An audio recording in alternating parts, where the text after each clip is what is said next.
পশ্চিমবঙ্গের যে প্রান্তে দলত্যাগী প্রতিকুর রহমান বা দল থেকে বেরিয়ে যাওয়া প্রতিকুর রহমানকে প্রার্থী করবে, সেই জায়গা থেকেই তো তৃণমূল হারবে। খুব নিশ্চিতভাবেই এবং খুব বাস্তবভাবেই বলা হচ্ছে যে তৃণমূলের বা রাজ্যের শাসক দলের এখন যা পরিণতি, তাদের নিজেদের দলের ওপর লোকের আস্থা নিজেদের দলের লোকেদের ওপর আস্থা রাখতে পারছে না বলে অন্য দল থেকে লোক ভাঙিয়ে এনে সেই লোককে প্রার্থী করছে তার দলের সিম্বল দিয়ে। তো স্বভাবতই তার দলের সিম্বলের এবং তার দলের লোকের প্রতি মানুষের আস্থা কোন জায়গায় পৌঁছে গেছে সেটা তার দলের কাজকর্ম দেখলেই বোঝা যাচ্ছে। কিছুদিন আগে অভিষেক বন্দ্যোপাধ্যায় বলেছিলেন যে 31টা আসন আবার 31টা আসনই চাই, তার মধ্যে ভাঙড়টাও চাই এবার 26-এ। সেটা কি তারা প্রার্থী খুঁজে পাচ্ছে না ভাঙড়ে, সেই জন্য প্রতিকূলকে জয়েন করবে? অভিষেকের স্বপ্ন দিনের বেলা চাঁদ দেখার মতো অবস্থা। এই যে আমাদের এখন রোজা চলছে পবিত্র রমজান মাসে, ওই চাঁদটা তো বেরোবে 30 দিন পরে, তার আগে তো নয়। ওর স্বপ্নটা হচ্ছে দিনে চাঁদ দেখার মতো অবস্থা। তো ও বলতে পারে। তো এবার ওর দলে, আমি তো বলছি ওর দলের ও সহ ওই যার নাম বললেন, ওই কয়লাচোর ভাইপো আর তার পিসি, ফাইল ছিনতাইকারী পিসি সহ তৃণমূলের প্রথম থেকে শেষ পর্যন্ত যারা আছে টপ টু বটম, তাদের একটা মানুষের প্রতি মানুষের আস্থা নেই। যদি আস্থা থাকতো তার দলের লোককে তারা প্রার্থী করতে পারছে না কেন? অন্য দলের থেকে দলত্যাগী হয়ে আসলো, তাকে হুট করে প্রার্থীর কথা বলছে বা তাকে হুট করে প্রার্থী বলছে বা প্রার্থী করতে চাইছে, এটা কেন হবে? তাহলে তার দলের লোকরা, তাদের গ্রাসরুট লেভেলের লোকরাও তো তাকে মানবে না। যে লোকটার জন্য তারা আজকে তৃণমূলের লোকেদের হিসাবেই আজকে যে লোকটার জন্য তারা একসময় তাদের বিরোধী প্রচার করেছে, সেই ব্যক্তি প্রতিকূলের জন্যই তারা, ব্যক্তি প্রতিকূলের সপক্ষেই তারা প্রচার করবে। এটা তৃণমূলে কতটা, তারা তৃণমূলের গ্রাসরুট লেভেলে কতটা গ্রহণযোগ্যতা হবে সেটা আপনারাই বুঝতে পারবেন এবং বিগত দিনে আরও মানুষ বুঝতে পারবে। যে দলের লোকেদের যে দল তৈরি হলো, সেই দলের লোকেদেরই যদি তাদের ভরসা না রাখতে পারে, তো বাইরের লোক এসে ভরসা জোগাবে? এটা কোয়াইট আনন্যাচারাল কথাবার্তা। আপনারা দেখেছেন নিশ্চয়ই যে বিজেপির স্ত্রী তিনি তৃণমূলে জয়েন করায় তাদের বিবাহ সম্পর্ক ভেঙে যায়। আর ঠিক সেই রকম আমরা শুনতে পাচ্ছি সোশ্যাল মিডিয়ার মাধ্যমে যে প্রতিকূলের স্ত্রীও তিনি বামপন্থী, তিনি ইতিমধ্যেই তার বাবার বাড়ি চলে গেছে, প্রতিকূলের সাথে সম্পর্ক রাখতে চাচ্ছেন না। এটা কি সত্য? এটা কখনোই সত্যি না। যতটুকু আমরা খবর পেয়েছি, প্রতিকূলের স্ত্রী প্রতিকূলের সাথেই আছে, প্রতিকূলের পরিবার প্রতিকূলের সাথেই আছে। তো তার স্ত্রী কেন ছেড়ে যাবেন? ছেড়ে যাওয়ার কোনো প্রশ্নই আসে না। বিবাহ সম্পর্ক ব্যক্তিগত সম্পর্কটা ব্যক্তিগত সম্পর্কের জায়গায়, রাজনৈতিক সম্পর্কের জায়গায়। এটা হওয়া উচিত না যে তার দল পরিবর্তনের ক্ষেত্রে বা তার অন্য কোনো দলে পরিবর্তনের ক্ষেত্রে অন্য একটা জায়গায় সে ছেড়ে চলে যাবে, সেটা কখনোই কাম্য নয়। আর তার স্ত্রী তার বাড়িতেই আছে। প্রতিকুর রহমান যেভাবে বর্তমানে বামফ্রন্ট তার পুরনো দলের বিরুদ্ধে তিনি বিস্ফোরক একের পর এক মন্তব্য করছেন, তিনি কি তৃণমূলে আসার জন্যই আগে থেকে এই সেটিং করে তারপরে এইগুলো শুরু করেছে মনে হয়? এখন তো মনে হয় জিনিসটা স্ক্রিপ্টেড। কারণ রাজ্য বামফ্রন্টের বা যে পার্টি বামফ্রন্টের বা সিপিআইএম গঠনতন্ত্র অনুযায়ী যদি দলের নেতার বিরুদ্ধে ক্ষোভ থাকে, আমাদের সিপিআইএম পার্টিতে এতটা এতটা গণতান্ত্রিক অধিকার, গণতান্ত্রিক কাঠামো আছে যে সর্বোচ্চ নেতৃত্ব যদি কোনো ভুল হয় বা তার বিরুদ্ধে যদি আমার কোনো ক্ষোভ বিক্ষোভ থাকে, আবেগ থাকে, তাহলে সেটা আমি বলতে পারি। আর বামপন্থী যেটা করা হয় সেটা একটা আদর্শ মেনে, কোনো ব্যক্তি বিশেষে আমাদের দল নয়, বা বামফ্রন্ট বা সিপিআইএম দলটা কোনো ব্যক্তির জন্য নয়। বামফ্রন্টে এমন একটা পার্টি যেই পার্টির ফ্ল্যাগে কোনো ব্যক্তির ছবি থাকে না।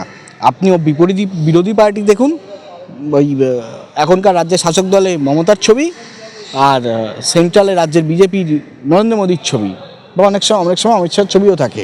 তো আমাদের বামফ্রন্টে এমন একটা পার্টি বা সিপিআইএম এমন একটা পার্টি যে পার্টিতে কোনো ব্যক্তি বিশেষের পার্টি নয়। ব্যক্তিকে দেখে দল করতে আসিনি আমরা একটা আদর্শকে দেখে, একটা পন্থাকে মেনে দল করতে এসেছি এবং দল করছিও। প্রতিকুর রহমান সেটা ওর ব্যক্তিগত ব্যাপার। ও যদি গব্বর সিংকে সেলিমদাকে যদি গব্বর সিং বলে, তাহলে ওকে তো মির্জাফর বলতে হয়। বলা যায় নাকি? সেটা বলা যায় কি বলা যায় না, সেটা বলা যায় কি বলা যায় না কি, সেটা তো তাদের ব্যক্তিগত ব্যাপার। কিন্তু কোনো ব্যক্তিগত আক্রমণ আমি পছন্দ করি না এবং আমার দলও সেই শিক্ষা দেয় না, প্রথম কথা। দ্বিতীয় কথা হচ্ছে, সে যদি আমার রাজ্য সম্পাদককে যেটা গব্বর সিং বলেছে, ভিলেন আখ্যায়িত করেছে, তাহলে সে কনসা নায়কের ভূমিকায় পালন করলো, যে একটা সময় গলার শিরা ফুলিয়ে বলেছিল চোর, যারা চোর তারা সবাই তৃণমূলের আপাদ লোক, আপাদমস্তক দুর্নীতিতে আকণ্ঠ নিমজ্জিত। তাহলে সেই কথাগুলো কি তার মাথায় ঠান্ডা ঘরে চলে গেল? গব্বর সিং যদি তাকে বলা হয় তাহলে সে বাংলার মির্জাফরও সেই তো কাজ করেছে। যে মানুষ তাকে ভোট দিয়েছে, যে মানুষ যে একটা পার্সেন্টেজ ভোট সে নিয়েছে, সেই পার্সেন্টেজ ভোটটা যে দিয়েছে তাদের সাথে সে বেইমানি করেছে। তাহলে বেইমানটা কে হলো? অভিষেক বারবার বলছে সিপিএম দল শূন্য, তাহলে কি শূন্যর থেকে নেতা নিতে হচ্ছে? অভিষেকের কি কোনো নেতা নেই? তাহলে ভাবুন শূন্যের কি মহিমা। শূন্য যেটা আবিষ্কার করেছে, যে আবিষ্কার করেছে সে সেই মহিমা বুঝতে পারছে, আর রাজ্যের ক্ষমতাসীন দল বুঝতে পারছে। শূন্য বামফ্রন্ট হয়েও শূন্য রাস্তায় নামছে যখন শাসকের ভয়, মানে শাসকের মনে কাঁপন ধরাচ্ছে। শূন্য যখন রাস্তায় নামে তাহলে মিটিং মিছিলের পারমিশনের জন্য কোর্ট করিয়ে পারমিশন নিতে হয়। শূন্য যখন শাসক যখন ভরা 100 মিলে যখন শিক্ষা দুর্নীতি, স্বাস্থ্য দুর্নীতি, সমস্ত রকম দুর্নীতির সাথে জড়িত, সেই শূন্যর দ্বারাই কিন্তু এই কোর্টে মামলা হয় এবং মামলার সওয়াল জবাবের পর সেই অর্ডার বেরোয় যে এনকোয়ারি হবে, তদন্ত হবে, এবং এই তদন্তে বাধা দিচ্ছে রাজ্যের চোরজবৃত্তি করা চোর মুখ্যমন্ত্রী, যারা কিন্তু শূন্য নয়, তারা কিন্তু ক্ষমতাসীন দল, অথচ তারা ফাইল ছিনতাই করছে। আর শূন্য পেয়েও এমন একটা দলের নেতাকে 2011-র পরবর্তীতে বামফ্রন্ট চলে গেছে 2011-র পরে, 2011 থেকে 2026 টিল নাও এখন পর্যন্ত ওই যে যারা সাদা পাঞ্জাবি পরে রাইটার্সে বসতেন, সে বুদ্ধ ভট্টাচার্য থেকে শুরু করে অসীম দাশগুপ্ত থেকে শুরু করে গৌতম দেব থেকে শুরু করে একাধিক মন্ত্রী নেতা, তাদের কিন্তু সিবিআই, ইডি বা সিআইডির ক্ষমতা হয়নি তাদেরকে ডাকা, তাদেরকে ক্ষমতা হয়নি সিআইডির সামনে যাওয়া, নিয়ে যাওয়া, তাদেরকে ক্ষমতা হয়নি সিবিআইয়ের কাছে ডাকা। অথচ দেখুন এটা হচ্ছে শূন্যের মহিমা। আর যারা ভরা আছে তাদের জন্য প্রেসিডেন্সি জেলে এমএলএ সেল, ভিআইপি সেল, তিহারে তৃণমূলের ব্রাঞ্চ অফিস খুলে বসেছে, কিছু জেলে, কিছু বেলে, আর কিছু যাবে আবার। সিপিএম নেতা মানে হচ্ছে নৈতিকতা, নীতি নৈতিকতা। এতদিন ধরে আপনাদের ভেতরে ছিল প্রতিকূল, আপনারা বুঝতে পারেননি যে নীতি নৈতিকতা কিছু নেই? সেটা প্রতিকূল হয়তো ভালো বুঝেছে। নীতি নৈতিকতা যদি না থাকতো তাহলে তো সব থেকে বড় কথা হচ্ছে, নীতি নৈতিকতা যদি না থাকতো তাহলে প্রতিকূলকে তো আমরা মঞ্চ দিয়েছিলাম।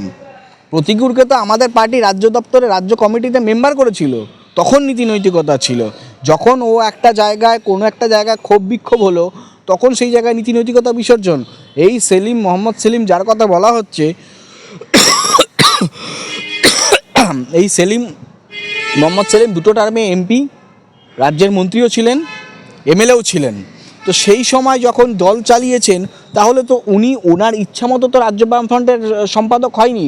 সিপিএমের গঠনতন্ত্র অনুযায়ী, কমিউনিস্ট পার্টির গঠনতন্ত্র অনুযায়ী একটা লোকাল স্তর থেকে, মানে এরিয়া কমিটি থেকে বা বুথ লেভেল থেকে একটা রাজ্য কমিটির সম্পাদক হয়, সেখানে মেজরিটির ভিত্তিতে, মানে ভোটের মাধ্যমে। সিপিআইএম যারা মেম্বার আছে তাদের দল মতের ভিত্তিতে, তো তিনি মতের ভিত্তিতেই এসছেন, তো তিনি নিজের ইচ্ছাতে তো আসেননি। এবার যদি তার কোনো রাজ্য সম্পাদকের কাজ খারাপ লেগে থাকে বা কোনো কিছু খারাপ লেগে থাকে, সে দলের ভিতরে বলতে পারতেন। যখন ফ্রন্ট চেয়ারম্যান আমাদের শ্রদ্ধেয় বিমানদা যখন বলেছিলেন, তাকে ডেকেছিলেন, সে কখন যাননি কেন? সে যেতেই পারতেন। দলে আলোচনার যথেষ্ট জায়গা ছিল এবং এখনও আছে, কিন্তু সে সেটা না করে এটা স্ক্রিপ্টেড, এবং সে সিদ্ধান্ত নিয়েছিল যে আমি তৃণমূলে যাব। তার ভিত্তিতেই সে না গিয়ে, আলিমুদ্দিনে না গিয়ে, সে ক্যামাক স্ট্রিটে চলে গেছে। সে দুর্ভাগ্যজনক। প্রতিকূল আমাদের সাথী, খারাপ লাগছে, কিন্তু কথাটা হচ্ছে এটা বামফ্রন্ট কোনোরকমভাবেই বা সিপিএম কোনোরকমভাবেই ক্ষতিগ্রস্ত নয়।